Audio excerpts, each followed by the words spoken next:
empezó con la grabación. Me voy a fijar si empezó por las dudas. Y ahí está. Perdón, Alan, ¿qué estabas diciendo que más o menos oí? No, ya no viste, no. No, Alan digo que sos como un adelantado, entonces como que cuando yo fui, vos ya diste la vuelta al mundo por poco. Entonces, bueno, básicamente es. A ver, tras que ya me dijiste una vez lo que me dijiste, ahora ya no entendí, pero bueno, está bien.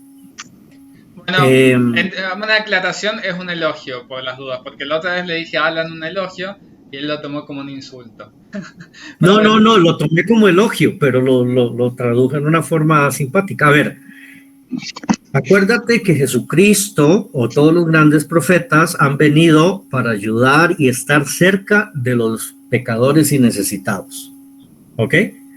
Entonces es una gran ventaja ser hijo de una puta.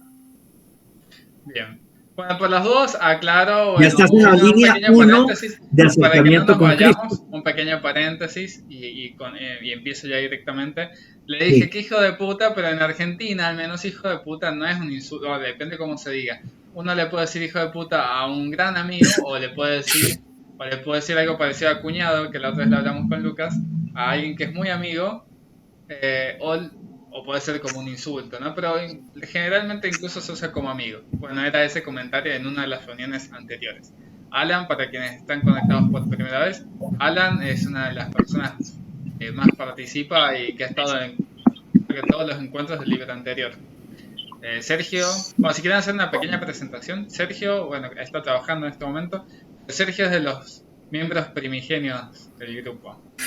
Eh, Lucas ahí activó la cámara, así que capaz que puede comentar algo. Bueno, yo soy Lucas, me sumé en julio, creo, en finales de julio, por ahí. Y bueno, no estuve participando mucho porque empecé con las clases, pero ahora volví de nuevo, así que vamos a estar más activos. Genial. ¿En qué parte de Argentina que tú estabas, Lucas? En San Juan, igual que Facu. Ah, entonces ya entiendo. En San Juan es donde están todos la gente que pasa ligando y esas cosas. Lo has visto, Yo ¿no? pensé que era Bariloche. Ah, No, también. ya lo veo. Sí, no, ya vamos a empezar. O sea, paréntesis, no me dijiste hijo de puta. Yo lo puse así en la reunión.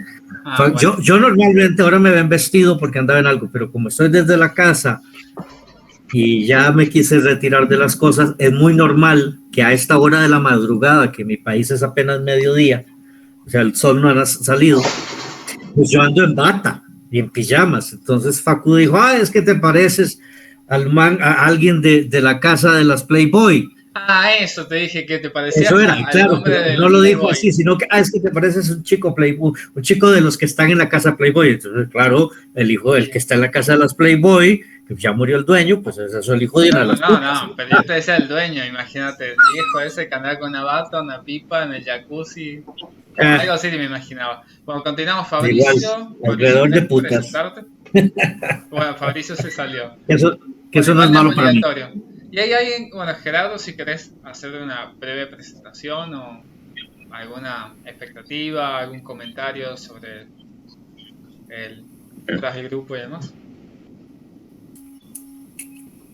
Sí. Bueno. Hola, buenos días, buenas tardes a todos en todo en donde se encuentra. Bueno, mi nombre es Gerardo, apenas me uní a este grupo de lectura, simplemente me ha gustado mucho leer, me ha gustado la retroalimentación y pues soy muy participativo en cada libro de autoayuda, de superación. A mi compañero Facundo ya lo había conocido, un grupo de David López de Arenas. Uh-huh. Y bueno, yo pertenezco aquí en México, en una parte de México. Y pues y pues aquí estoy para aprender, pues seguir participando en este grupo tan especial para que podamos retroalimentar, ¿no?, ideas, podamos conocernos un poco más y podemos llevar herramientas, metodología que nos enseña mucho valor a todo lo que queremos transitar eh, en esta travesía, para que podamos tener el control y manejo de todo lo que queremos aplicarlo en varias áreas específicas. Entonces, un saludo de mi parte y pues nos vamos conociendo y puliendo todos los conocimientos. Genial. Gracias, Gerardo. De hecho, Gerardo es no sé si estás en Villahermosa ahora. Sí, apenas hace días sí, estuve en una parte de México, buscando oportunidades laborales, pero ya aquí estoy nuevamente regresando a Villahermosa, por cuestiones de salud. Genial. Bueno, espero que tus cosas de salud vayan bien, al igual que Alan y que todos. Pero bueno, uno de los chicos que es también que empezó con el grupo desde el principio es Javier Baruch, que ahora está viajando justamente con Pablo y Jesús, pero él es de Villahermosa, así que mira qué loco. Es como se termina dando eso. Y hay alguien que se llama, bueno, el nombre es JJNL, que no tengo idea cómo se llamará, pero si quiere hablar, bienvenido sea. Y si no, bueno, comenzamos directamente. Tic, tic, tic. Bueno, ahí voy a compartir pantalla.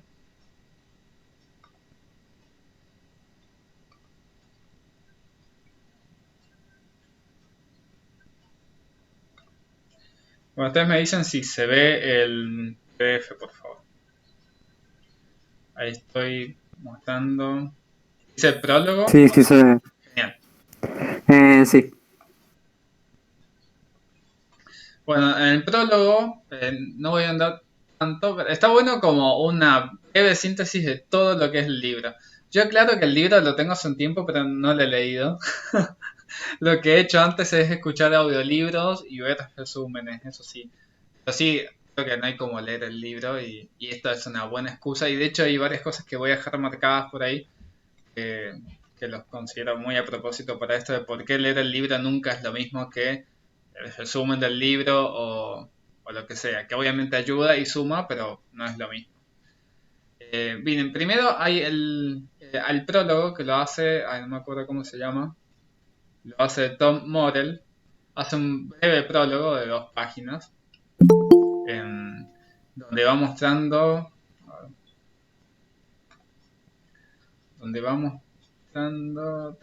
esperen que,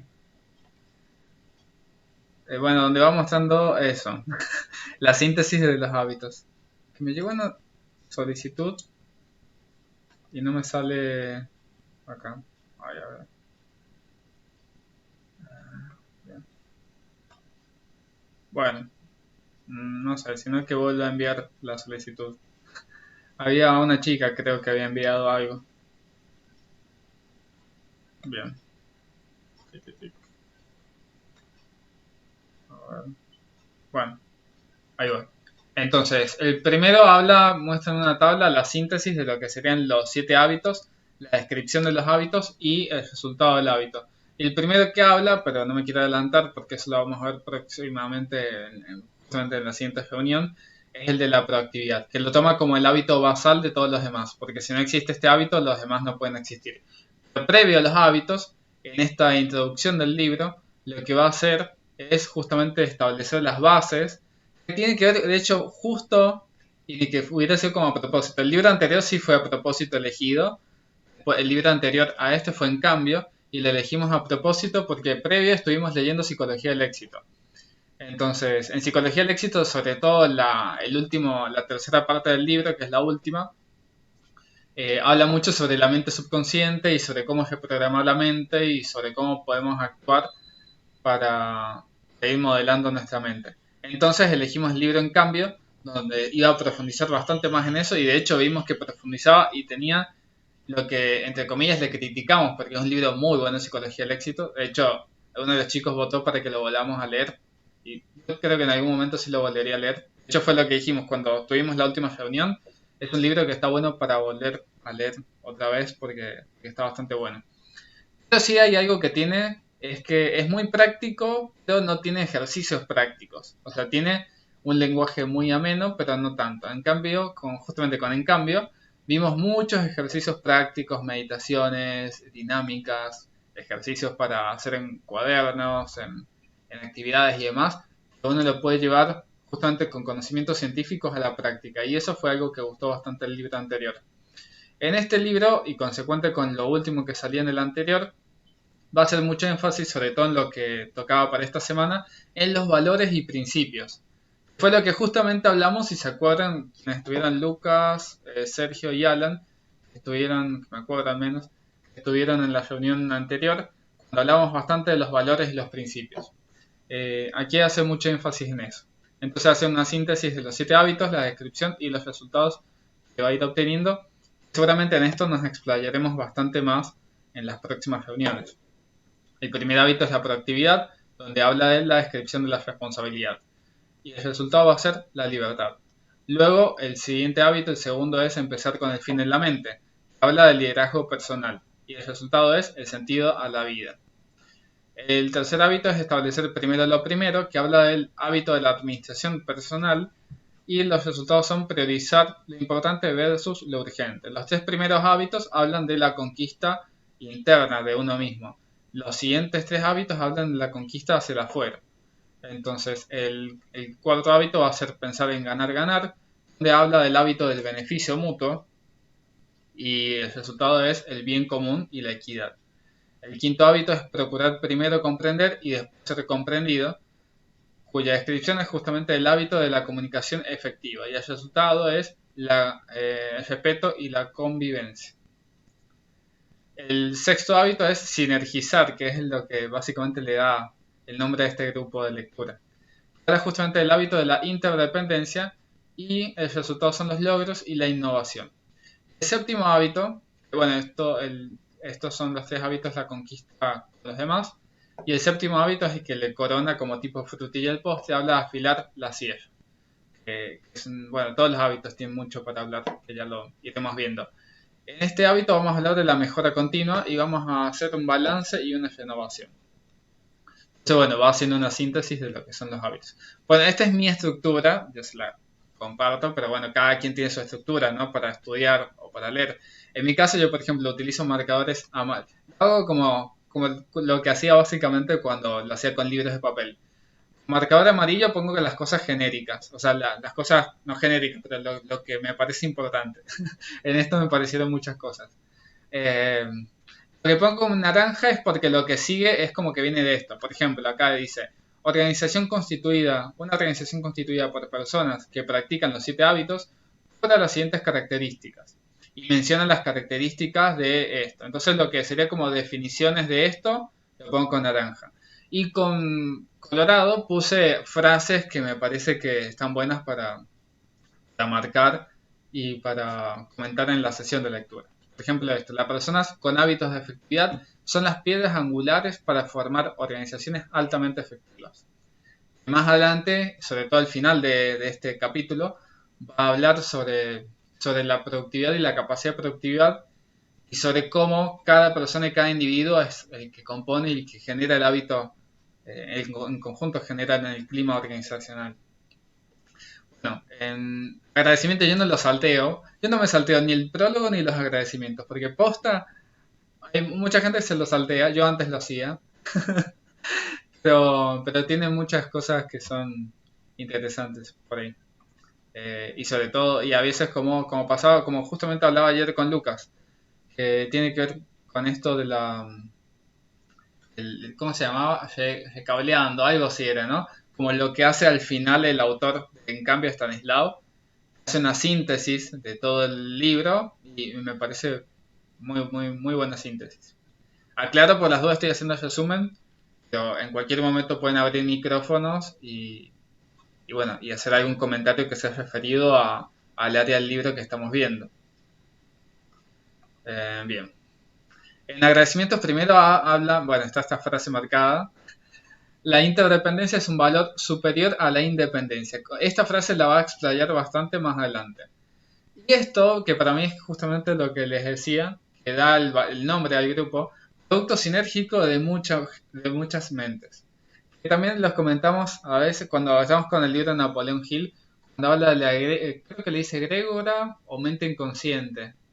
Nosotros hablamos de Grégora, que es como la mente colectiva que se forma, cuando esto dicho en criollo, ¿no? Es es como muchas mentes piensan mejor que una, ¿no? Muchas mentes de manera organizada, con interdependencia y sinergia, claramente. Si no, termina siendo cotilleo mental de las señoras del barrio en una peluquería o comprando las frutas y eso. Bien, después dice, los 7 hábitos representan un enfoque integral de la efectividad personal e interpersonal y que la verdadera clave no se recibe en los hábitos considerados por separado, sino en la relación entre ellos y su consecuencia. Nuevamente, para mí, una alusión a la sinergia. Además, bueno, son personas que les agradecen. Posta que sí lo vi todo. Entonces, el capítulo que toca para hoy es paradigmas y principios. De adentro hacia afuera. Y empieza con una frase de David Stark Jordan que dice: no hay en todo el mundo un triunfo verdadero que pueda separarse de la dignidad de vivir. Y acá empieza a decir, bueno, algunos problemas que comparten conmigo algunas personas o algunos lectores y enumera distintas situaciones. Yo marqué algunas con las que me sentí identificado. Porque dije, bueno, sí, con esto me identifiqué. ¿A quién habrá visto si se identificó con algo o con cuál? También habla de problemas de enfoque con los arreglos transitorios que no se pueden resolver. Y a ver qué. Acá yo marqué esto que sea psicología pop, porque es como. Empieza el autor hablando del problema que tenían con su hijo, que uno de sus hijos tenía ciertas cuestiones de conducta. Entonces, como que le decían: sí, dale, tú puedes, sé buen chico, no sé qué. Y es como nada, como que eso no les ayudaba mucho. Y entonces empiezan a indagar, justamente por esta cuestión del niño, cómo lo podían ayudar al niño. Y es como lo que va comentando, al menos a lo largo de este capítulo. También habla justamente de la profecía de autocumplimiento o el efecto Pigmalión. ¿Alguien conoce el mito de Pigmalión?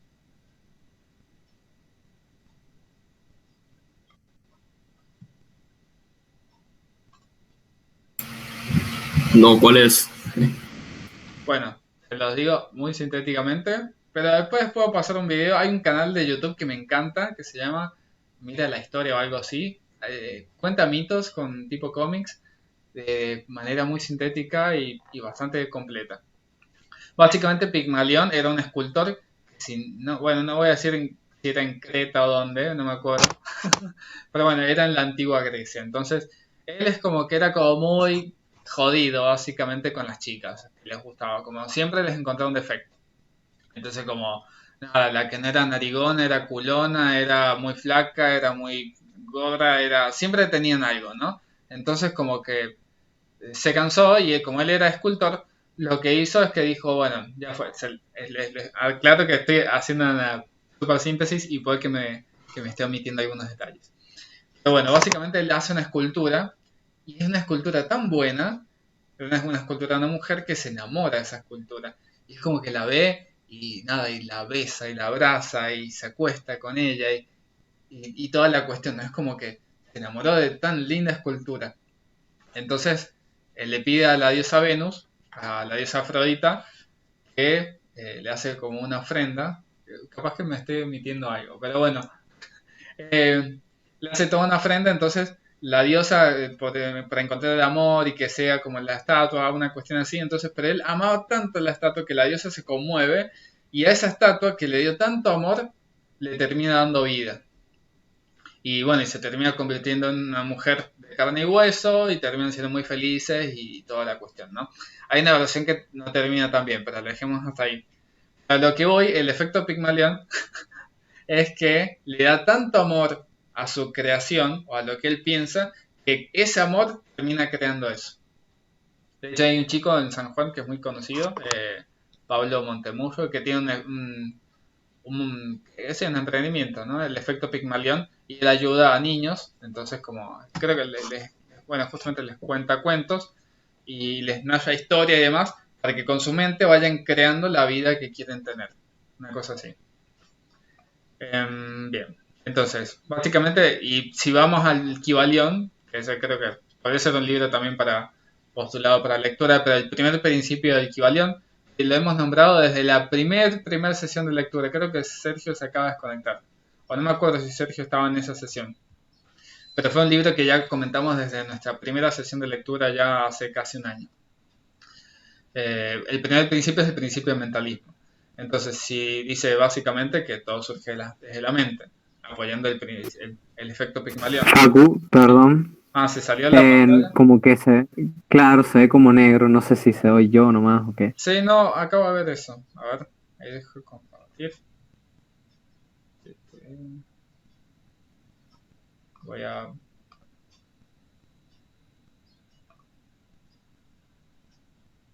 Ah, no sé por qué se salió. Momento. Bueno, más fácil le voy a poner compartir pantalla directamente. Porque voy a compartir solamente la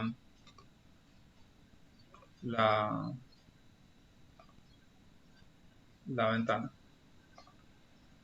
Bien. Bueno, ahí me avisan si ya se ve.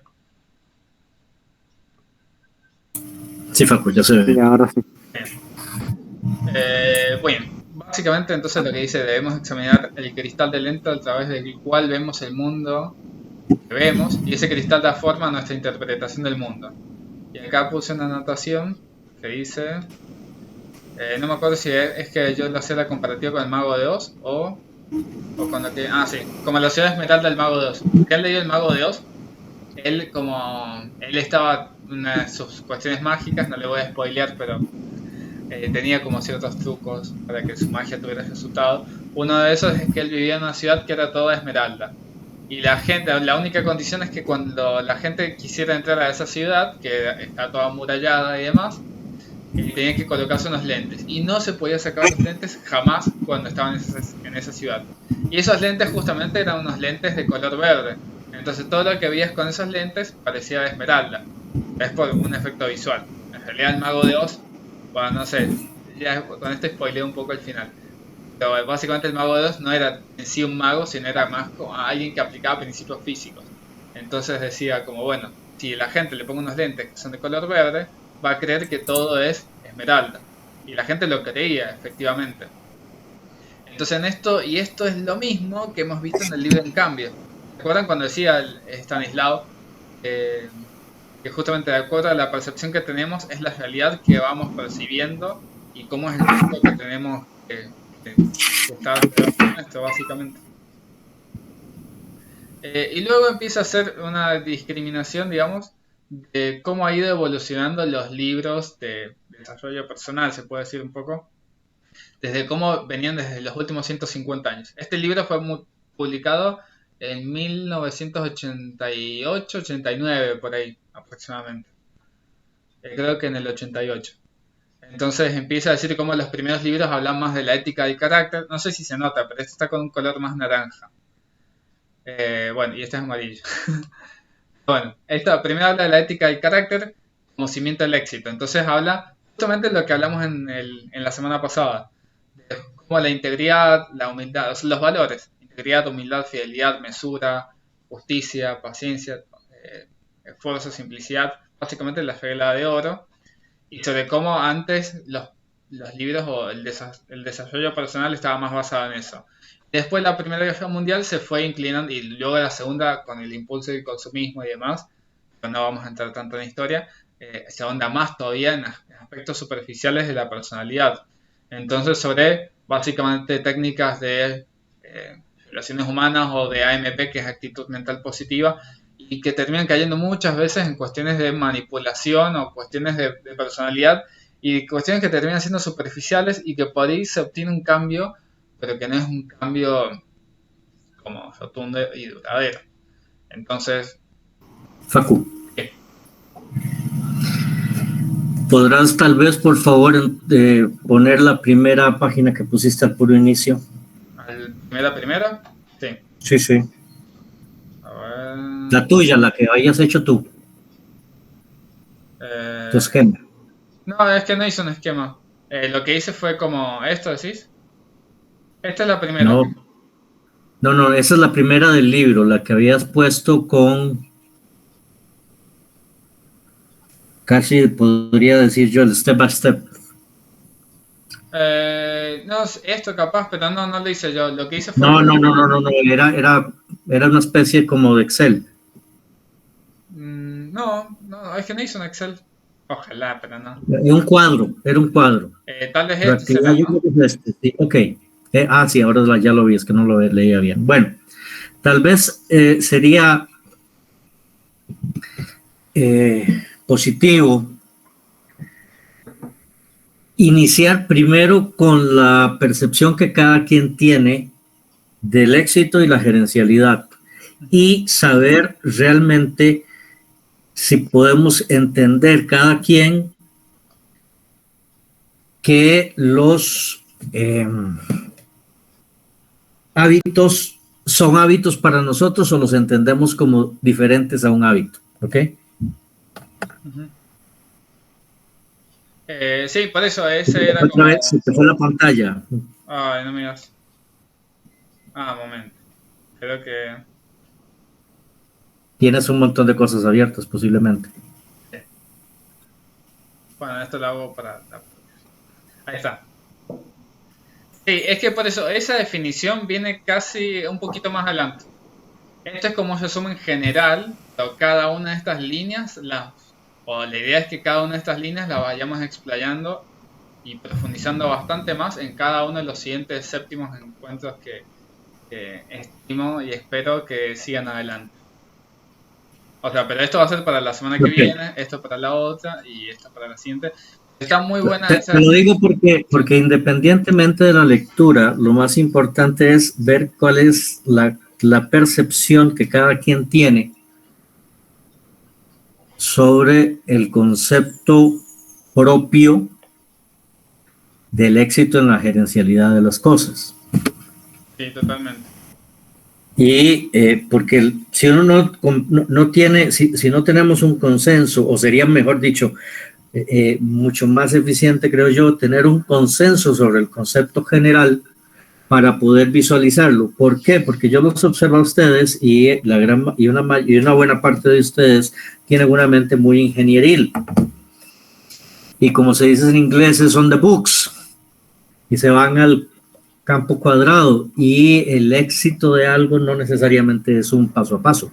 El éxito de algo es el manejo del entendimiento del logro. Claro, es que por eso es lo que ahonda el libro más adelante. Dice que no es que primero va este, después va... Es una numeración. Sí, coloca primero la proactividad porque dice que es el que le da el paso a todos los demás que siguen adelante. Pero que en realidad estos 7 hábitos trabajan en conjunto. Así como las leyes del Kybalión, que son esos 7 principios que se expresan, que expresaron estos 3 iniciados en Kybalión. No es que viene primero el mentalismo y después los demás. Los 7 trabajan en conjunto. Pero sí está bueno tener una idea y un concepto. Eso lo vimos, claro, es que no estaban, bueno, creo que, bueno, lo habíamos visto anteriormente, pero siempre está bueno volver a ver cuando, que ahí tomamos del libro de Chopra, de las 7 leyes espirituales del éxito, tomamos de ahí la definición de éxito, o sea, al menos coincidimos en que nos resonaba bastante esa definición. Pero disculpen que me estoy explayando un poco más. Voy a hacerlo más sintético y así hacemos algunos comentarios. Sí, porque ya son las 4 menos 20. Bien, bueno, me voy a saltar algunas cosas. Cualquier cosa aquí está marcado. Bueno, le empezaron a ver justamente a su hijo con singularidad, empezaron a ver que su hijo no era que tenía problemas, sino que él tenía otra forma de hacer las cosas. Y básicamente después le dijeron como que no lo necesitaban proteger y le dejaron valerse por sí mismo. Y acá esta frase que está marcada, voy a andar más en estas frases, dice: busca tu propio corazón con diligencia, pues de él fluyen las fuentes de vida. Es justamente lo que apoyaba un poco Pigmalión, como les decía.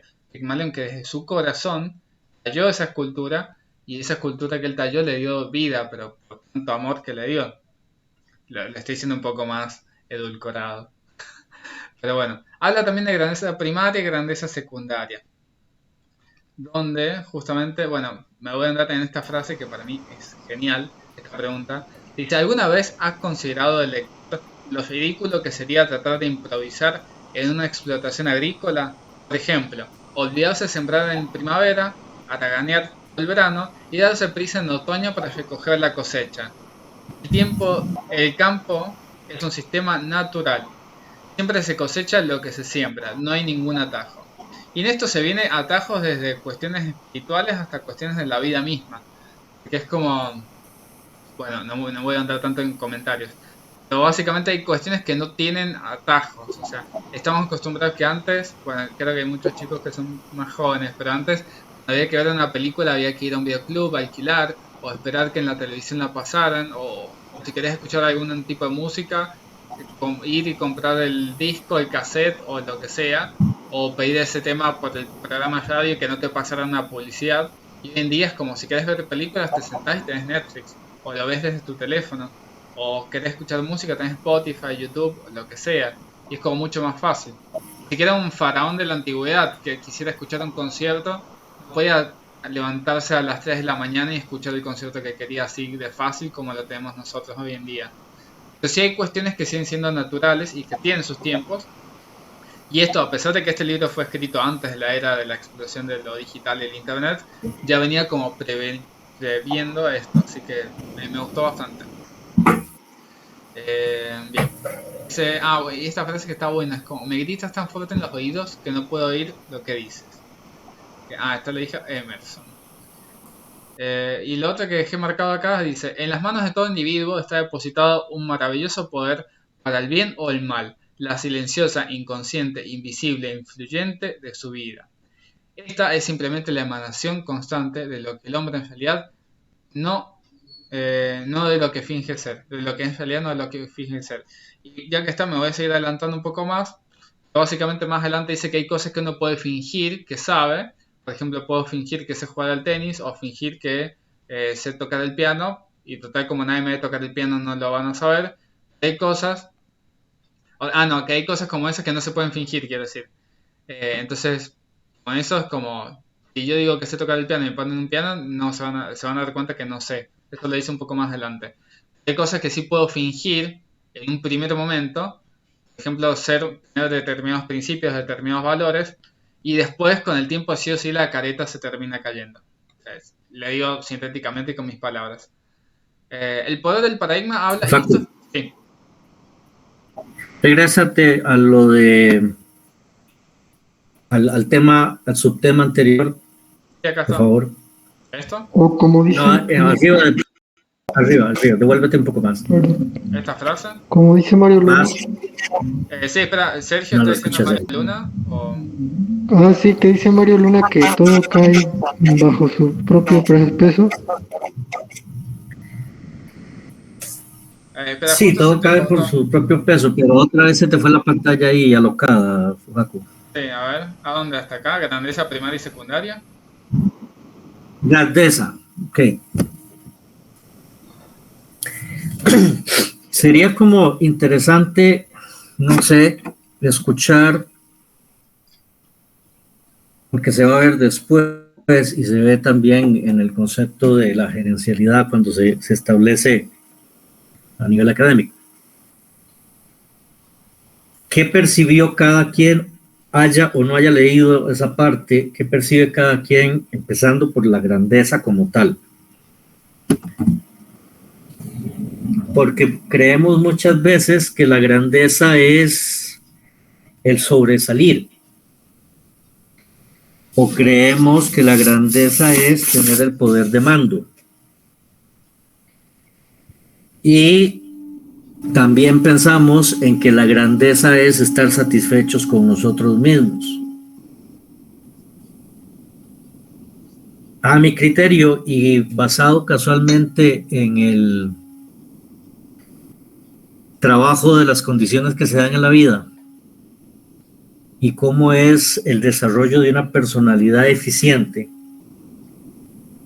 casi siempre nos vamos a encontrar que la grandeza primaria, la primera cosa importante de la grandeza, no la grandeza primaria como tal, sino la primera cosa importante de la grandeza es el asimilar lo que se escucha y procesarlo.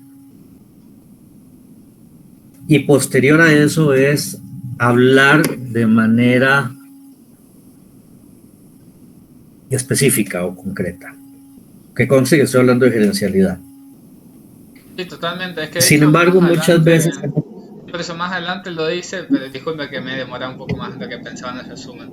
Pero sí, más adelante habla mucho de justamente sobre la humildad y de aceptar cuando uno no sabe, y esa aceptación de la ignorancia y de decir el deseo de aprender es lo que termina motivando y llevando más a la grandeza. Pero sí, me he explayado un poco de más. Sí, tal vez lo que insistiría es que en el mismo resumen que estás haciendo, Sí. generar en cada párrafo un tema de diálogo. Mm, sí, Porque si aparte. no, lo que estamos haciendo es escuchar tu percepción, Sí, es verdad. que es muy bueno, pero al quienes no han leído o quienes han leído no están viendo o no están procesando Ujú. unas diferentes percepciones o criterios. Y pues por supuesto que la idea es compartir y lograr hacer un desarrollo conjunto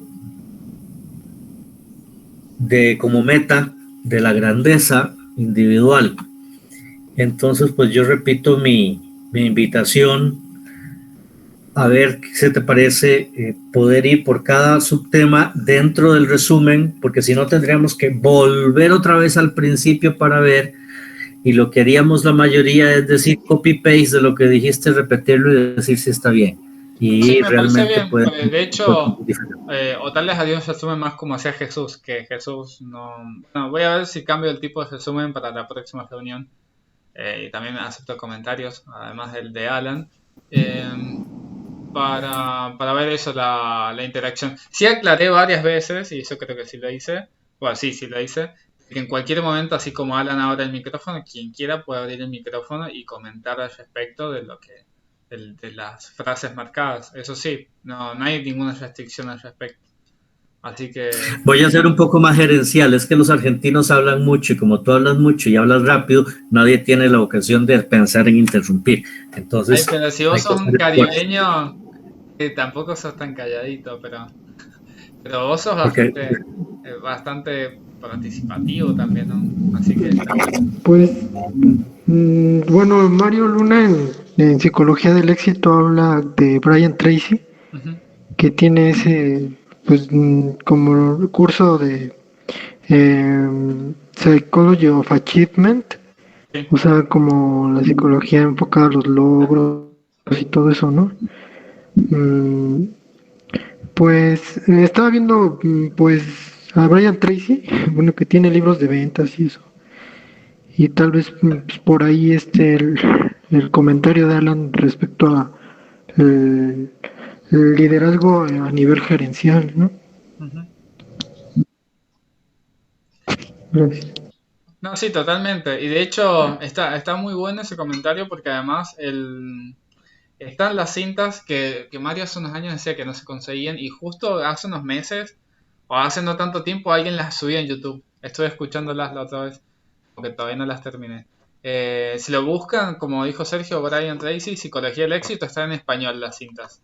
Se nota que, o sea, que eran tipo cassettes o algo así, que alguien gentil y amablemente las pasó a digital y las pueden buscar como audiolibro, aunque sea como audio. Bueno, no, son como conferencias, son como, se ve que eran cassettes originalmente. De hecho, Mario Luna comenta que él los escuchaba en su tiempo, digamos, cuando empezó, y que de hecho su libro se llama igual, o sea, Psicología del Éxito, y que muchas cosas se inspiró en eso.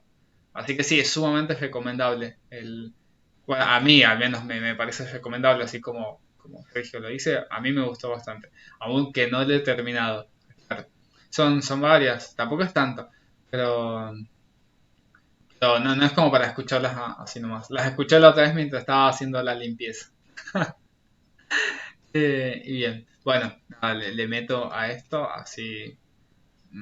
¿Qué era esto? Ah, bueno, también habla sobre el paradigma que no es territorio, habla de los mapas mentales, es la misma postura, o yo la noto igual que lo que decía Stanislao, y sobre cómo se puede trabajar sobre la conducta y sobre la actitud. Eso termina siendo superficial al fin y al cabo.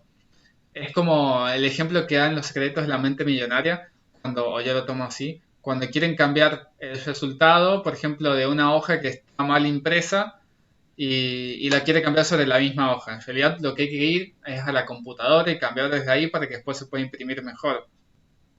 Entonces aquí dice igual que si trabajamos directamente sobre la conducta o sobre la actitud, se pueden producir cambios, pero es más superficial. Y bueno, es básicamente Tomemos en eso. cuenta, te vuelvo a interrumpir, Sí, tomemos en cuenta que el autor en los años 80 no habíamos a nivel científico adelantado o desarrollado ni la neurolingüística bien, ni todos los temas en neurociencias del comportamiento y del manejo de emociones. Entonces, en los años 80, estos temas eran vistos más como un conceptual psicológico, el comportamiento era mucho más visto psicológicamente por ser de un conceptual del carácter y del temperamento de la persona. Y ha sido ya para una época posterior, en los 90, principios de los 90, casi del 93 en adelante, que se empieza a desarrollar todos los estudios bastante interesantes sobre el concepto de la neurocomunicación y el neurocomportamiento, de que se determina incluso que el carácter de la persona es algo que se maneja cerebralmente. Entonces, aquí no se profundiza en esto porque en esas épocas no había esta información. Se podía visualizar como un concepto psicoemocional. Sin embargo, realmente se trata de un tema de disciplina y de disciplina mental para hacer un control específico de las decisiones que se tienen que tomar para ser efectivos. Listo. bien, muchas gracias, Ale. Sí, tal vez, no sé, la PNL la PNL surge después, ¿no? O ya venía de antes. Seguramente ya venía de antes, pero tal vez no era tan conocida. No tengo idea desde cuándo, pero sé que la PNL no es nueva, pero tal vez es más o menos contemporánea en esta época. Bien. Bueno, y acá hace este experimento que dice que él lo aprendió cuando estaba en la escuela de negocios de Harvard, y es sobre el experimento que no se los digo, por si no lo leyeron, pero después para que lo vean, es si ven una imagen de una mujer joven, una mujer anciana, y básicamente de vuelta cómo justamente se hace, es lo mismo que decía Mario Luna y lo mismo que decía Stanislao. Eh, Cómo justamente el condicionamiento que se le da a una persona termina siendo afectando inconscientemente y termina afectando en lo que dice, lo que hace y lo que piensa. Y es como Stanislao y Mario Luna también lo llamaba como mapas mentales. Creo que Mario lo llamaba de otra forma, mapas, pero creo que era algo parecido, mapas mentales. Y bueno, justamente esto, vemos el mundo no como es, sino como nosotros somos o como se nos ha condicionado a que lo veamos. Y esto me pareció sumamente interesante. Me hizo acordar, como, ¿te acordás cuando Jesús, Alan, te acordás cuando Jesús comentaba sobre los efectos de los mensajes subliminales? Porque Stanislao decía que para hacer un cambio tiene que haber como conciencia en lo que se está haciendo. Jesús dijo, bueno, pero si hay alguien que está teniendo mensajes subliminales y daba este ejemplo de los mensajes que pasaban en el cine para que la gente tomara más refrescos y iban y compraban más. Y no es que lo querían hacer, pero se les implantaba esa idea. Acá también plantea algo parecido. Bueno, y habla de las experiencias tipo Insight, tipo...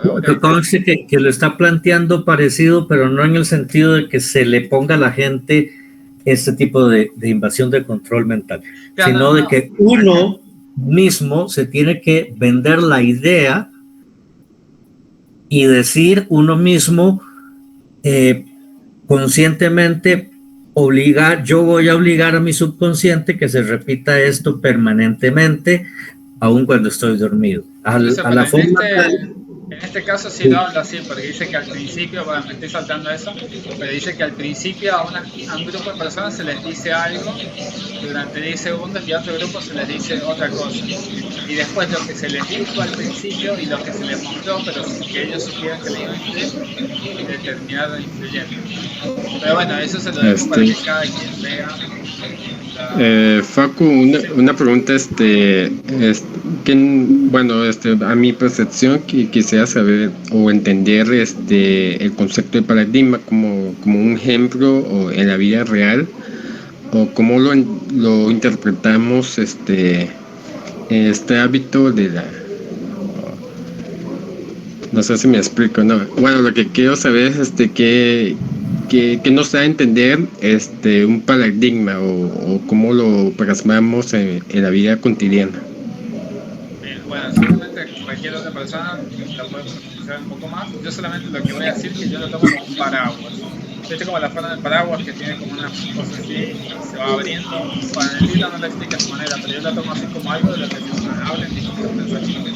Entonces depende del paradigma en el que te estás parando, es qué tipo de pensamiento vas a. Y acá podemos parar el paradigma, por ejemplo, del miedo, donde siempre va a haber cuestión de limitaciones, cuestión de lucha o de huida probablemente, cuestión de cómo encarar esas situaciones, o el paradigma, por ejemplo, del amor, es decir, como desde dónde encaro lo que encaro.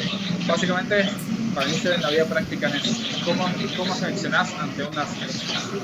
Y cada persona reacciona de manera distinta de acuerdo al paradigma que tiene su chip, digamos.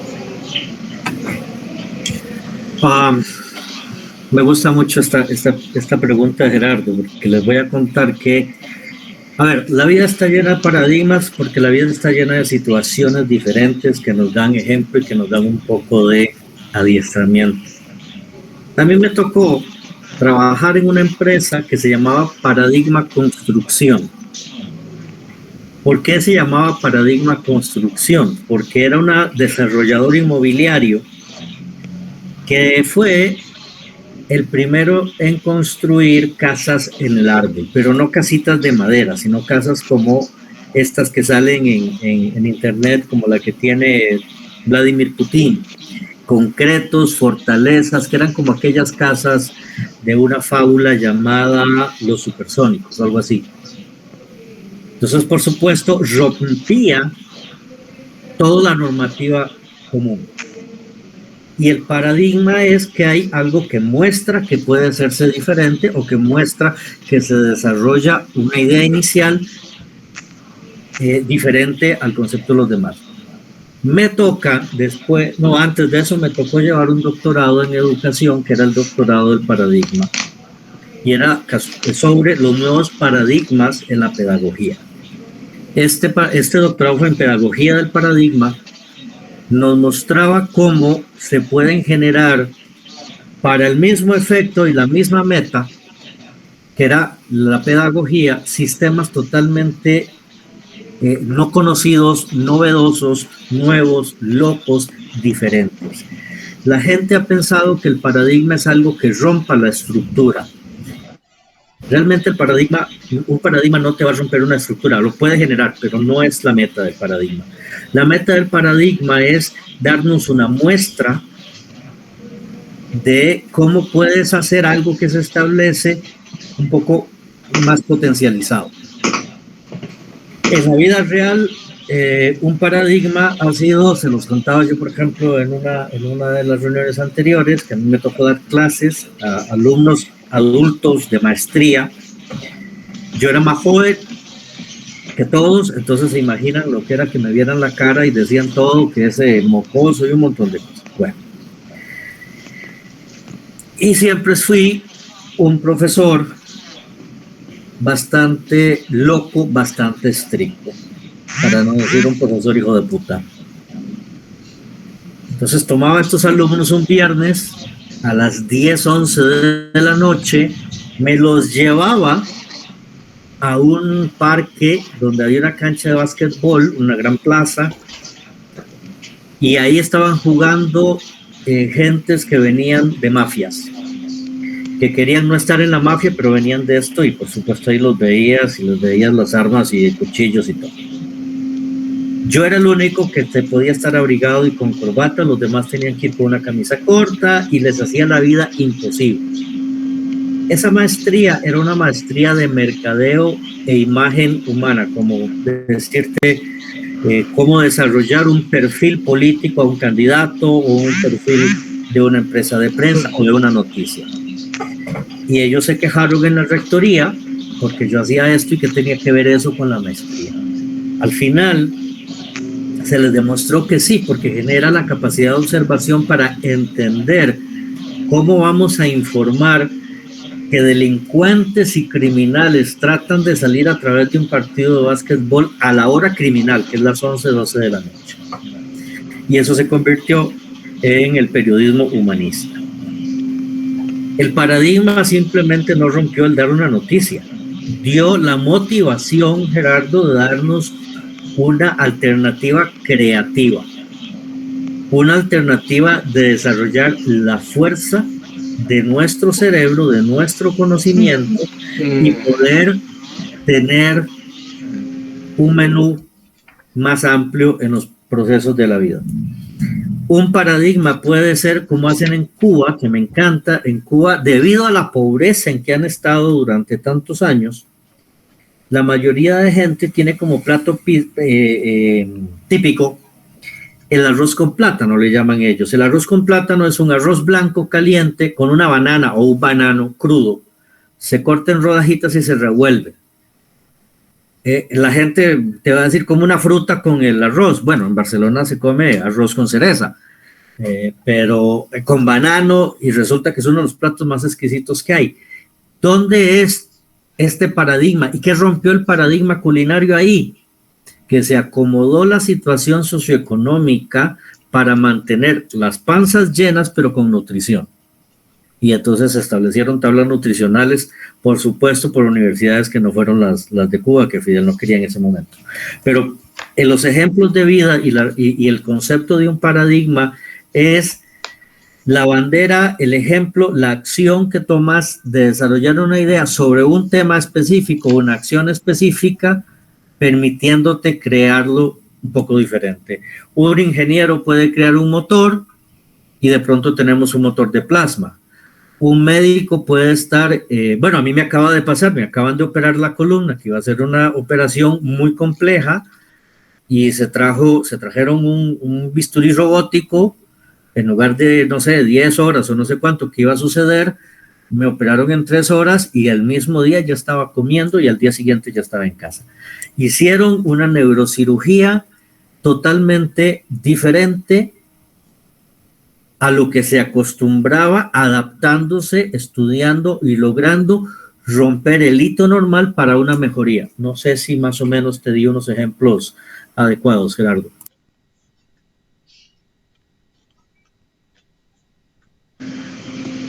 Ok, muchas gracias, Alan. Sí, entiendo que paradigma es un sistema o un componente de creencias, a percepción de que se va a basar a cómo comprendemos a la situación o algo novedoso en la que estamos en nuestro contexto actual, ya sea laboral, familiar o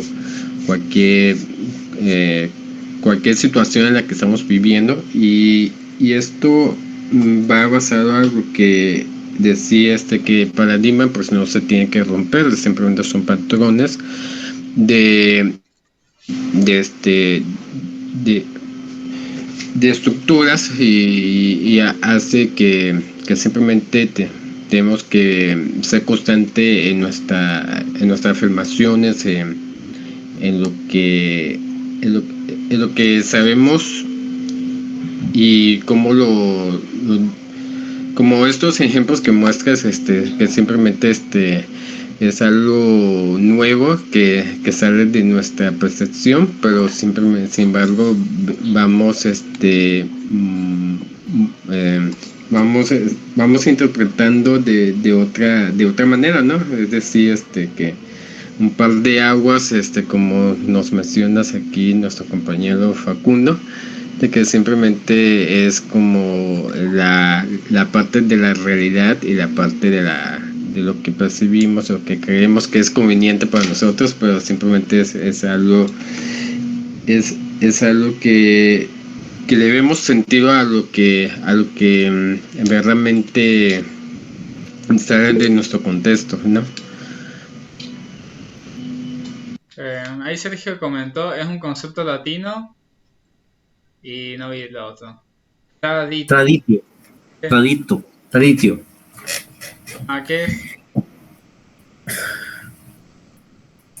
Es como esto que dicen los profesores, que primero domines la tradición y luego ya puedes...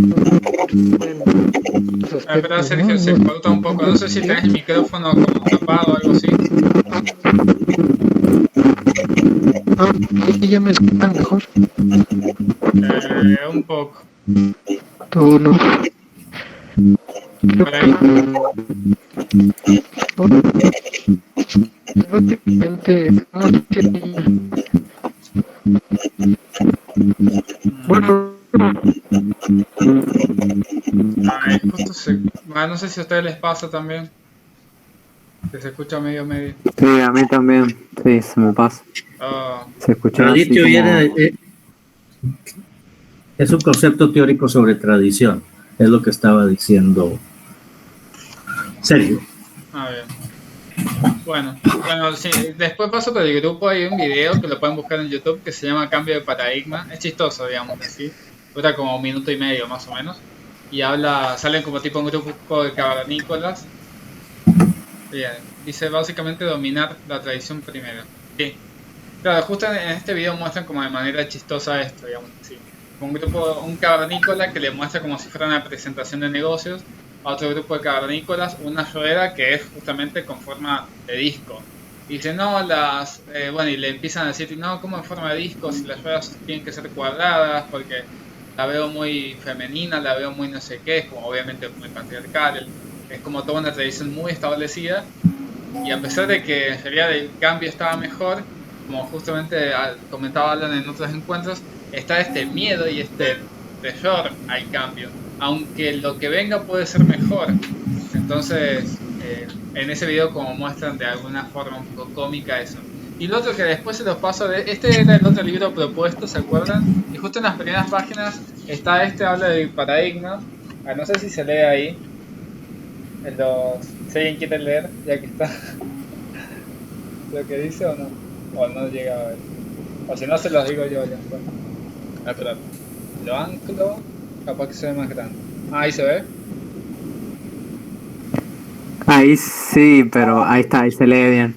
Dice, ¿lo leo? Sí, por favor. Dice, los frutos de cada paradigma, amor y miedo. Amor es, abajo sale flexibilidad, motivación, optimismo, excelencia, esfuerzo, perdón, paz interior, de lo cual sale la confianza. Después, miedo, rigidez, desmotivación, pesimismo, perfeccionismo, sacrificio, resentimiento, violencia, de lo cual sale falta de confianza. Bueno, eso básicamente. Solamente voy a explorar. Eso está malo. Bueno, no sé, solamente voy a explayar en digamos, podríamos explayar bastante más en varios, pero en el que es referido a este capítulo es en el de la excelencia y el perfeccionismo. Y lo hago porque justamente Mario Luna, no sé si vos estabas ahí, Sergio, Mario Luna comentaba mucho eso en su libro también, sobre la diferencia entre la excelencia y el perfeccionismo. Como el perfeccionismo en realidad yo que la mayor parte de mi vida lo vi como algo bueno, y en realidad termina siendo una falacia.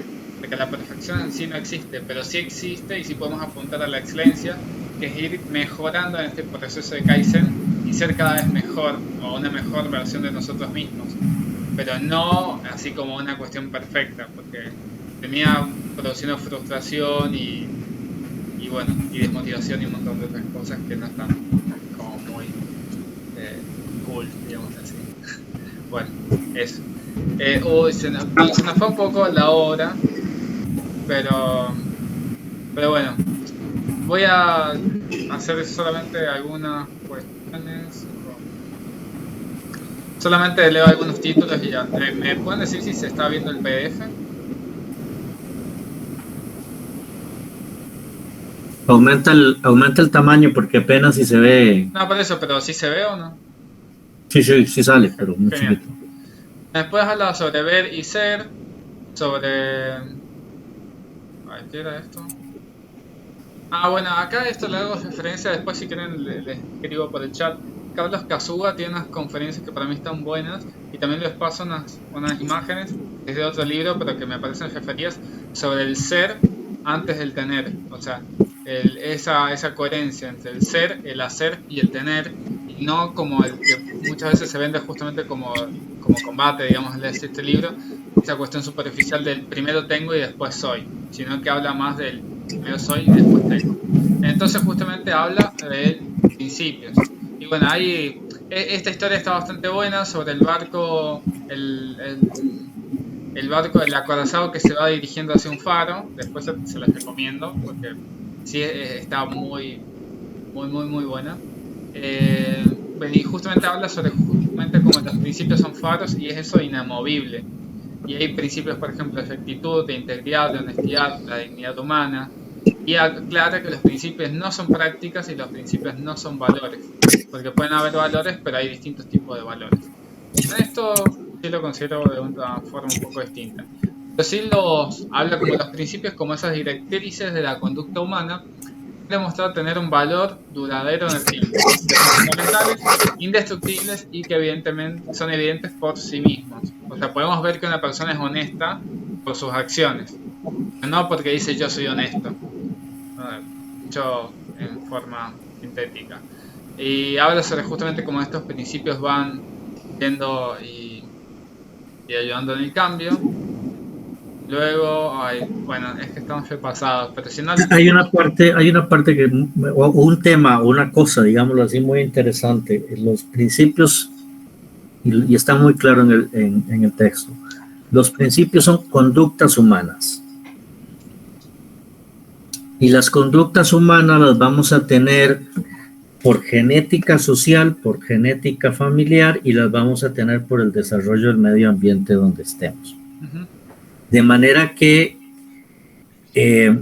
lo hablamos antes, toda persona nace buena por sí sola. O sea, la estructura humana es la bondad. Y sin embargo, pues se desarrollan cosas que no son buenas.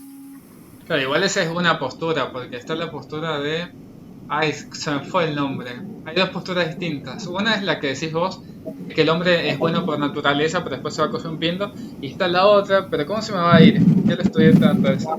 Otra es que el hombre en realidad es malo, pero como vive en sociedad, se termina siendo bueno para poder vivir y camuflarse y convivir y sobrevivir la especie, básicamente. Pero se me fue el nombre.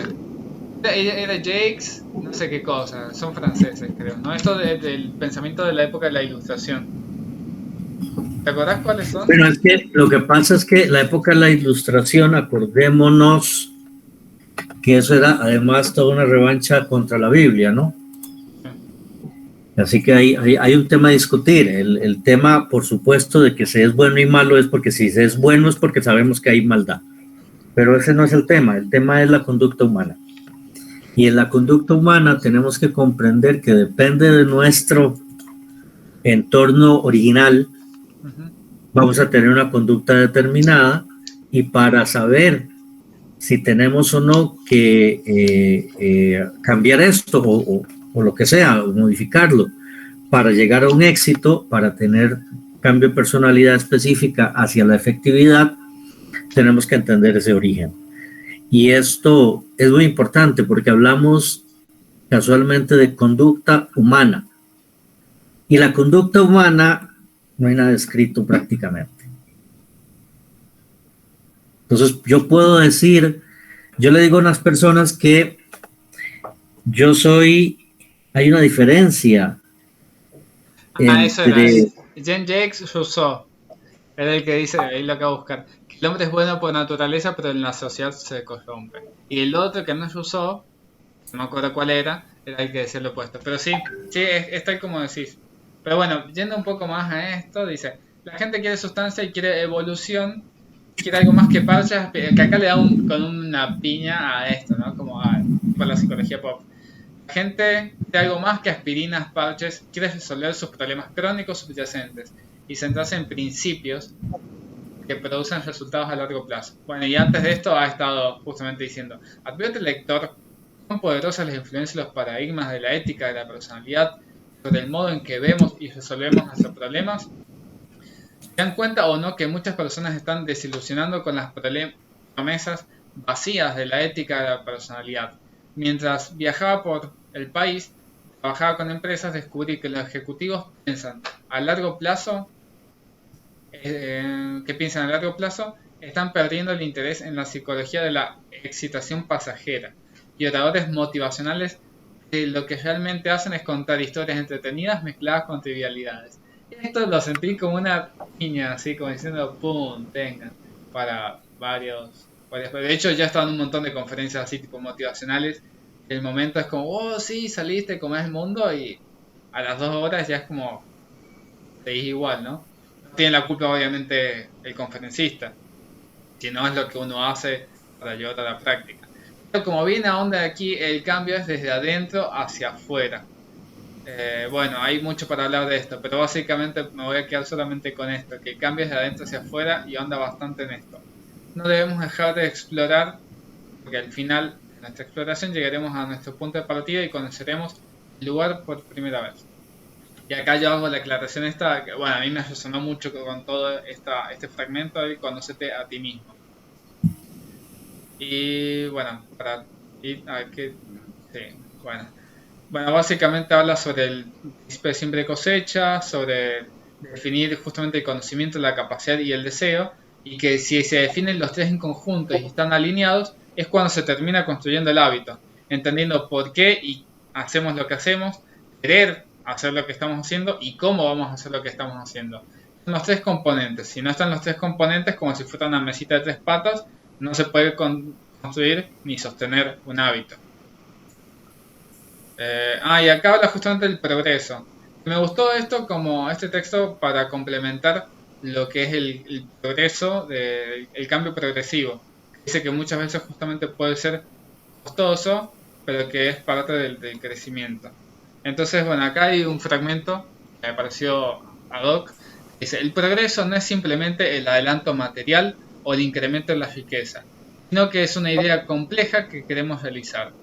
En primer lugar, significa la expansión de la personalidad humana en todos sus aspectos y la afirmación de la libertad del hombre, de su cultura y de su bienestar. El progreso debe comenzar dentro de cada individuo, haciéndolo apto para perfeccionar la sociedad en la que vive, las instituciones políticas y sociales en las que actúe, para trabajar para el robustecimiento de las relaciones entre los pueblos. Me pareció una definición de progreso que me gustó bastante y justamente como dice, aunque a veces el proceso es doloroso, es un cambio que tiene que estar motivado por un propósito superior y no por la disposición a subordinar lo que se cree que es ahora, que quiere ahora o que querrá más adelante. A mí tiene que ver mucho con eso y con el ikigai, si se quiere, el propósito de vida, y es como, bueno, hay varias cuestiones como esa. Habla también de las personas dependientes de otros para conseguir lo que quieren y habla justamente sobre este continuum de la madurez. Acá le puse esto porque este pedazo de acá lo sentí como una piña. De hecho, fíjate que acá le puse punch y un sticker en forma de cruz porque esto lo sentí como que me estaba pegando una piña esta página del libro. Así que la considero como sumamente importante. Me estoy saltando un montón de cosas, pero es que ya estamos pasadísimos con el tiempo. Bueno, la fábula de Sopo, y lo último que quiero rescatar, que habla bastante en todas las siguientes páginas, es el equilibrio P y CP. ¿Recuerdan qué significaba P y CP? Y aparece por primera vez este esquema, va a aparecer muchas veces a lo largo del libro. El camino de la independencia a la independencia y después a la interdependencia. ¿Recuerdan qué significaba P y CP?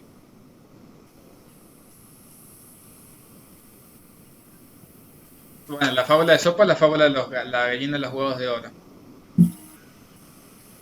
Sí, perdón, estaba leyendo lo que dijiste que te había caído muy fuerte. Sí. Bueno, la fábula P, la P significa producción y CP es capacidad de producción.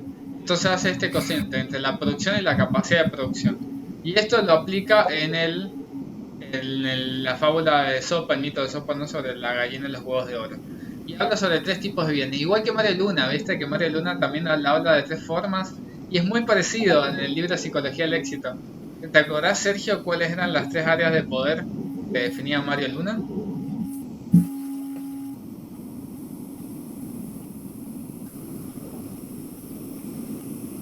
Sergio, bueno, creo que Sergio está trabajando, así que está complicado. Pero básicamente, Mario Luna comentaba que por un lado estaba el área del cuerpo físico, y estaba el área...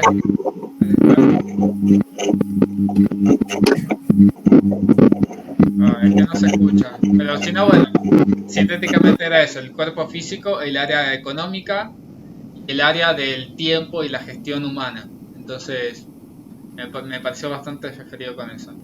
Y bueno, habla sobre también un enfoque organizacional, y este ejemplo me parece excelente sobre cómo los empleados, cómo a veces uno busca tener buenos clientes pero no trata bien a los clientes, y cómo a veces se queja a alguien. Esta historia es genial, de cómo se quejan de que los empleados no son buenos pero los trata súper mal. Es buenísima. Entonces justamente apunta nuevamente al equilibrio. Y hace mucho el énfasis entre el cociente entre P y CP. Es la esencia misma de la efectividad en todas las áreas. Y para terminar, dice, ¿cómo usar este libro? Bueno, esto sí, lo leo, aunque sea lo amarillo. Dice, me gustaría sugerir 2 cambios de paradigmas.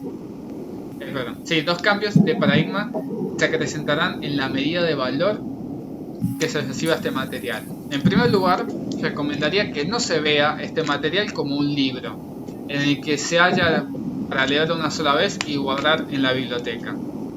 Se puede decir leerlo completamente de una vez para tener una idea del todo. Este texto está concebido como compañero del proceso continuo de cambio y crecimiento. Está organizado gradualmente y con sugerencias prácticas.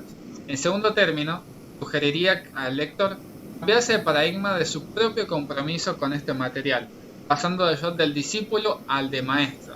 Asumiese un enfoque de adentro hacia afuera y que leyera con la idea de compartir y discutir lo que aprenda con alguna otra persona en el plazo de 48 horas siguientes. Por eso lo leí hace poco, porque quería tenerlo como más fresco. Y esto me parece que justo es el propósito del grupo. Por eso es que me pareció tan importante leer esto y marcar con colorado, que es como para mí el color de esto hay que leer sí o sí.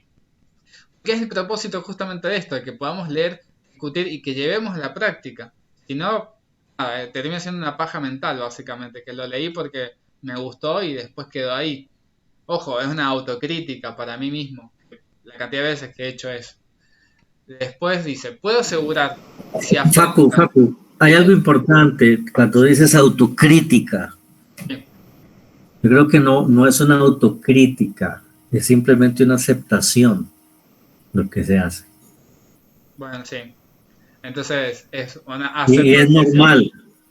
No podemos triunfar si no hemos fracasado. Sí. Muchas gracias. Y eso nos este trabajo, llamémosle este ensayo humano que se hace a través de estas reuniones, permite evolucionar más allá del conocimiento y de ponerlo en práctica, permite evolucionar una explosión cósmica en el cerebro que nos lleva directamente a sembrar la semilla después de haber removido la tierra, después de haber abonado la tierra y regado la tierra, o sea, el cerebro, y luego viene la semilla. Cuando no ponemos en práctica las cosas, por la razón que sea, porque no queremos, porque tenemos miedo, al final es por no querer. Y ese no querer puede ser vagabundería o aceptación de que se va a hacer en algún otro momento. Entonces tampoco hay que correr. Siempre va a suceder. No nos criticamos, sino que nos aceptamos, y cuando diferenciamos crítica de aceptación, entonces tenemos la herramienta para la ejecución de la solución ante una situación. Yo ya les he dicho, a mí, yo detesto la palabra problema. Problema es una fórmula matemática que hay que atender, pero las cosas de la vida o las situaciones son situaciones dadas y ante una situación, una solución, que nunca es complicado. Entonces, si tú lo ves como que me ha pasado tal cosa y no digas autocrítica, es y acepto tal cosa y acepto que no cumplí lo dicho. ¿Cuántas veces me pasa a mí? Como 7 veces me pasa 11 de 10. Y aquí estoy muerto de risa y feliz. ¿Por qué? Porque si yo lo acepto y sé que voy a fallar o que no voy a hacer eso, le estoy dando aquel mensaje al cerebro de que va a quedar y va a quedar y va a quedar. Y en algún momento llegas incluso a soñar cómo va a ser la ejecución de la solución. Porque si no se logró hacer en el momento, si no se hizo en el momento, es porque la mente no ha desarrollado la estrategia para. Y de pronto se va a suceder, ¿ok? Así que aceptación. Gracias, A Ale. la aceptación conocemos la base, al conocer la base y conocer los principios de todo, podemos tener un paradigma para desarrollar el éxito, o sea, la modificación, para no decir cambio, de lo que sea necesario en una estructura eficaz. Porque también hay que definir cada quien qué es eficaz, ¿verdad? Dale. Sí, voy a escribir aceptación con mayúscula. Sí. Bueno, estoy en la compu de mi vecino que se llama Salvador. Está interesante el nombre, Salvador y aceptación. Que tu cerebro se quede con la imagen salvadora de la palabra. Bien. Bueno, termino de leer esto último, entonces dice: puedo asegurarte que si asegurarle que si afronta de este modo los capítulos siguientes, no solo recobrará mejor lo que lea, sino que su perspectiva se habrá ampliado, su comprensión se habrá profundizado y se habrá desarrollado su motivación para aplicar el material. Además, mientras comparte abierta y honestamente, eso yo muestro honestamente mis falencias, o bueno, mis aceptaciones, lo que está aprendiendo, le sorprenda descubrir lo que tiende a desaparecer, las percepciones o impresiones negativas que los otros pueden tener de usted. Aquellos a quienes usted le enseñe lo verán como una persona que cambia, evoluciona y estarán más dispuestos a brindarle ayuda y apoyo mientras trabajan, conjuntamente para integrar los 7 hábitos de sus vidas. Ok, hagamos un paréntesis ahí, devuélvete. Dale, ¿qué? Ahí, aquí, vean. Hay cosas, el primer párrafo de puedo asegurarte que si asegurarle que si afronta, bla, bla, bla, bla, significa marketing para que siga leyendo y siga comprando el libro. Pero no es el tema principal, ni siquiera es importante. ¿Por qué? Bueno, es motivador. En el año, se los explico matemáticamente. En aquellas épocas que ustedes no habían siquiera nacido, el cerebro humano no había desarrollado la velocidad del manejo de la información a nivel neurológico que ustedes tienen ahora. O con lo que vienen las generaciones después de la mía, que incluso es una generación antes que las de ustedes. Entonces había que hacer ese marketing y había que enseñar la tabla del 0 varias veces seguidas al día. A ustedes ya tener que hacer la tabla del 0 ya es una cabronada. Entonces, ¿qué pasa? ¿Qué nos está diciendo allí? Que yo siempre a estas cosas les llamo manual de tontos. Porque nos repite la tabla del 0 básicamente. ¿Qué podemos rescatar? ¿O qué podría yo rescatar de algo aquí? Que lo que está diciendo en su época es que se tiene que hacer un proceso mental, ni siquiera cerebral y emocional. Repito, en esas épocas la neurolingüística y los procesos de la capacitación de neurociencias no se habían desarrollado como se desarrollaron después del 92 o 93. Entonces, pues lo ve muy psicoemocional. Vale. Ok, y luego viene en algo que me llama mucho la atención, y es que cuando uno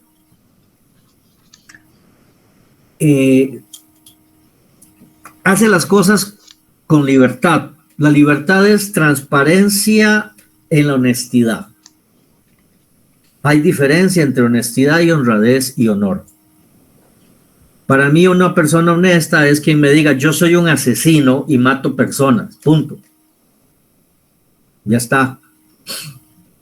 Para mí honesto es un tipo que se tira a la presidencia de la República y en lugar de decir es que yo vengo por el bien de las personas, diga yo vengo a robar, punto. Es una persona honesta y no tengo problema con eso, ¿ok? Entonces cuando compartimos eso, creo que nos autoaprendemos y al autoenseñarnos y autoaprendernos, porque mentira que uno puede enseñar, uno siempre va a seguir aprendiendo y aprendiendo, yo digo que maestro es únicamente el que enseña al niño la tabla del cero, y uno enseña la tabla del cero porque no se la sabe y necesita repetirla, así que es un estudiante eterno. Pero esta parte es muy curiosa, jóvenes, es que el autor intenta motivarnos a decir de que la gente y los demás empiezan a ver ese cambio y esa evolución. Y ahí sí estoy totalmente, entiendo lo que quiere decir, por supuesto, pero estoy totalmente en desacuerdo.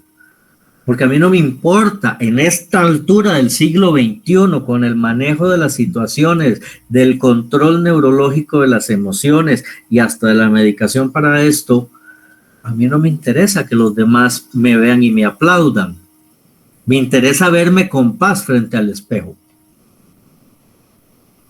Y al tener paz contra el espejo, en lugar de que los demás estén así, voy a generar, y el ambiente va a generar por sí solo, como cualquier efecto mariposa, va a generar que todo empiece a fluir conforme mi energía y conforme mis decisiones.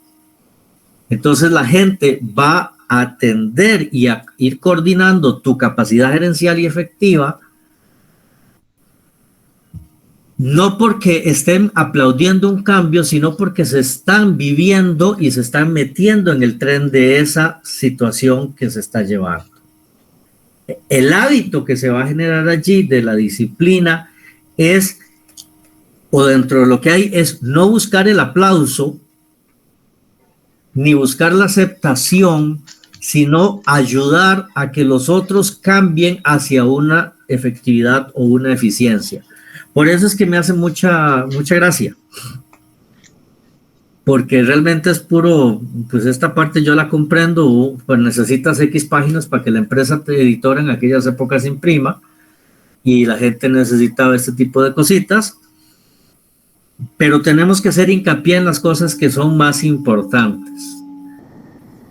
Y la cosa más importante, y mira, estoy viendo, casualmente está en el párrafo anterior,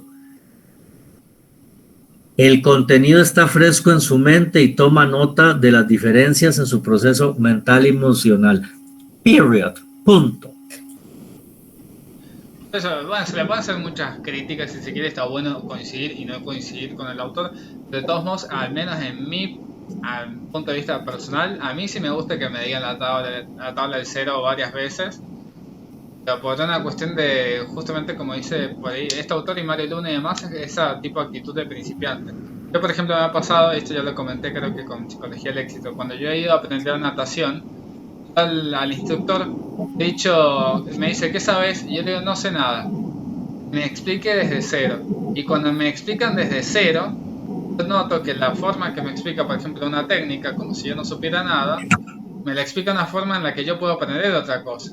Eso tiene que ver como parte de la humildad de aceptar como nuevas formas de vista y ponerse en esa forma de, bueno, no lo sé y qué puedo aprender de esto, como desde esa aceptación. Cuidado que eso puede ser timidez o puede ser una sinvergüenzada mental.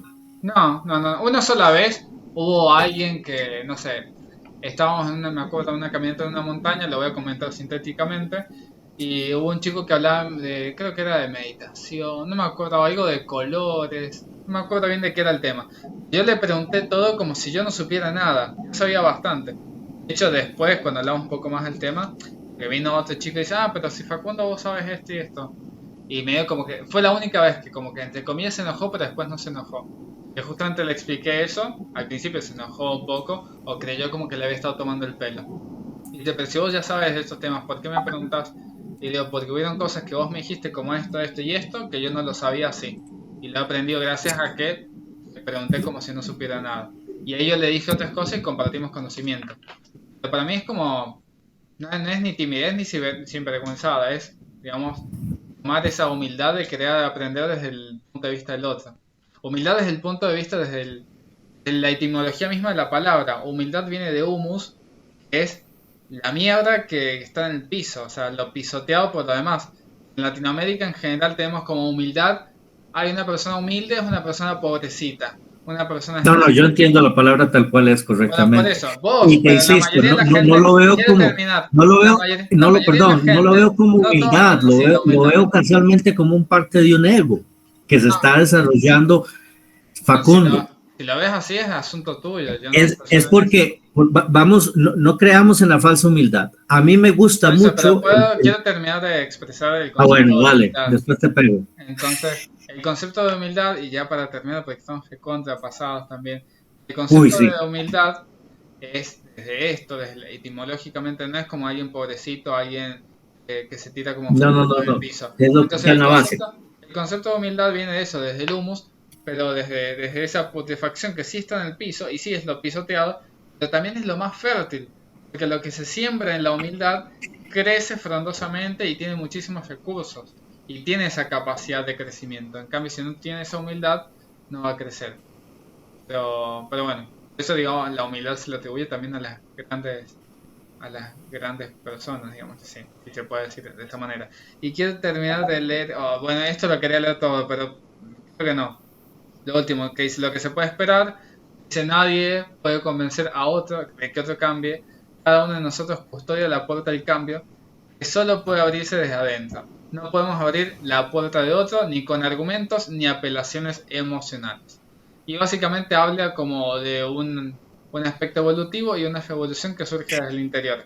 Y dice, le aseguro que usted no es sus hábitos, que es algo muy parecido a lo que nos comentaba Stanislao. Dice que nos dijo un montón de veces en el libro anterior, vos no sos tu cerebro. Y que básicamente lo repitió un montón de veces, si se acuerdan. Aquí dice, usted no es sus hábitos. Y para terminar, dice, bueno, sí, termino con esta frase, lo que conseguimos con demasiada facilidad nunca es objeto de gran estimación. Solo lo que nos cuesta obtener valor a las cosas. Ahí lo estoy leyendo mal. Bueno, el cielo sabe poner un precio adecuado a los bienes. Básicamente hablando del esfuerzo, no el sacrificio, sino el esfuerzo por conseguir lo que queremos. Y bueno, eso. Básicamente le exhorto sinceramente a que abra la puerta al cambio y que desarrolle mientras estudia estos hábitos, sea paciente con usted mismo. El propio desarrollo es grato, es algo sagrado. No hay mejor inversión posible. Bueno, hasta ahí llega lo de la parte de hoy. Solamente comento lo que sigue para la siguiente reunión. Empezaremos con el apartado 2, que estaremos aproximadamente 3 reuniones. Vamos a ver sobre el primer hábito, ser proactivo. Ahí comenzamos. Después comento hasta qué página es. Facu, una pregunta. Sí. Perdón, ¿puede ser que sea diferente al libro en físico? Porque yo estoy llegando hasta la página, me estaba fijando, página 37 y como que se pasa acá en el libro. Es que en el libro yo tengo el de papel y no es hasta la 37, es más adelante. Es hasta la... Claro, sí. En el libro en papel es hasta la 75. Bien, buenísimo, entonces, así ya lo noto. Claro, Vale, el gracias. libro en papel, después el segundo hábito, el primer hábito es hasta la página... hasta la página 109. Lo que sí es más cortita. Este ha sido el trayecto más largo. Es hasta la 109. De las 79 a la 109. Bien, buenísimo, gracias. Gracias, Lucas.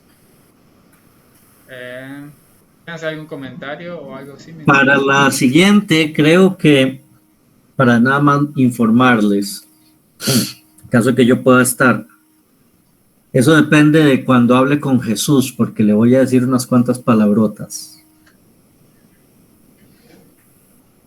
Commitment, lo dijimos antes. Así que las vacaciones con internet en este planeta, perdón, están como existe un tele, o sea, puedes estar en la playa y participando. Ahora, para la próxima reunión, para que estén informados, es muy posible que les presente algunas cosas adicionales sobre esta lectura en el desarrollo de lo que ha pasado. El libro es una base, pero es una base muy básica en cuanto a que ya estamos 40 años después. Entonces ahí una evolución muy completa y una gran diferencia sobre las cosas que se han definido para el desarrollo de estas temáticas.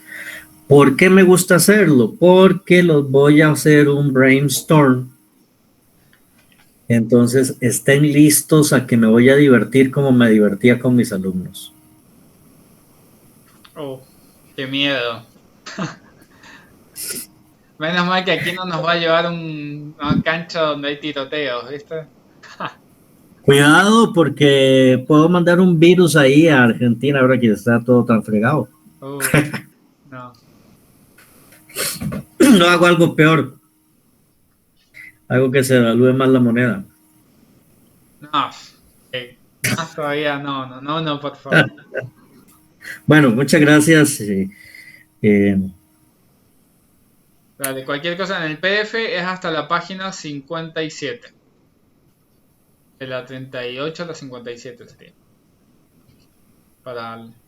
Y en el papel, bueno, ya te dije hasta qué página era. 100 y algo, ¿no? 100, ya me olvidé. Sí, para la 109. próxima, de una vez también va a hacerse para Facundo, que ahora por favor nos quedamos para verlo. Dale, bueno, termino con la grabación, entonces muchas gracias por conectarse, por la participación. Ahí veo, bueno, Fabricio se tuvo que ir y Sergio dijo capacidad igual confianza, hace varios minutos. Bueno, muchas gracias, hasta aquí la grabación entonces y ahí finaliza. Nos vemos en el próximo encuentro. Buenas tardes. Son muchas las cosas que quiero mencionar del libro, sí, les soy sincero. Voy a tratar de ser puntual con respecto al análisis de esto. El libro está muy bien esquematizado con respecto a las definiciones que se hacen de cada uno de los conceptos que se utilizan relacionados con los 7 hábitos. El autor Stephen Covey, creo que se pronuncia Covey, había comenzado haciendo una definición de la ética del carácter y la ética de la personalidad. Especificaba que la ética del carácter era esa ética basada en principios o valores que la persona tenía que aplicar en su vida si quería ver un resultado o un cambio favorable o esperable. Mientras que la ética de la personalidad eran las conductas que se basaban mayoritariamente en la interacción de la persona con otros. Actitud mental positiva y las relaciones públicas y humanas. Él mencionó que antes, en 1776, casualmente, Declaración de Independencia de los Estados Unidos, que en 1776 se hacía un énfasis mayormente en la ética del carácter, mientras que a partir de la Primera Guerra Mundial empezó a surgir el interés en la ética de la personalidad. Fue importantísimo que hiciera la aclaración de que es solamente la ética del carácter la que de verdad da resultados a largo plazo. Perdón por el ruido, pero estoy haciendo la grabación en la calle. Covey mencionaba que los principios son algo inamovible, que son, incluso hacía la analogía con un faro en medio del mar, algo así. Fue bueno que hiciera esa definición porque intentar violar ese principio, según él, era algo antinatural, algo que podía llevarlo a la frustración o a la decepción.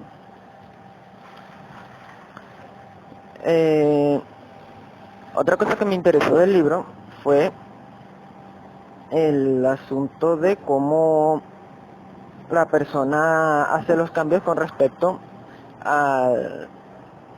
Ay, lo acabo de decir. Con respecto a la ética de carácter. Eso estaba mencionado en el Continuum de la Madurez, así se llamaba la sección. Me gustó que primero haya definido cómo es el proceso de dependencia, el proceso de independencia y el de interdependencia. Y fue buena la definición que dio porque el paradigma de la interdependencia ya he visto que se confunde con el paradigma de la dependencia. Como se hace el asunto del nosotros a nosotros, hay gente que cree que el nosotros se refiere a una obligación hacia los demás. Mientras que Covey había definido la interdependencia como una elección que solo está al alcance de las personas independientes. Las personas dependientes no pueden optar por ser interdependientes. No tienen el carácter necesario para hacerlo. No son lo bastante dueñas de sí mismas. Fue importante, es más, lo considero crucial, el haber hecho esa aclaración. Bueno, creo que hasta aquí mi punto de vista. Espero que se haya entendido. Espero darme a entender.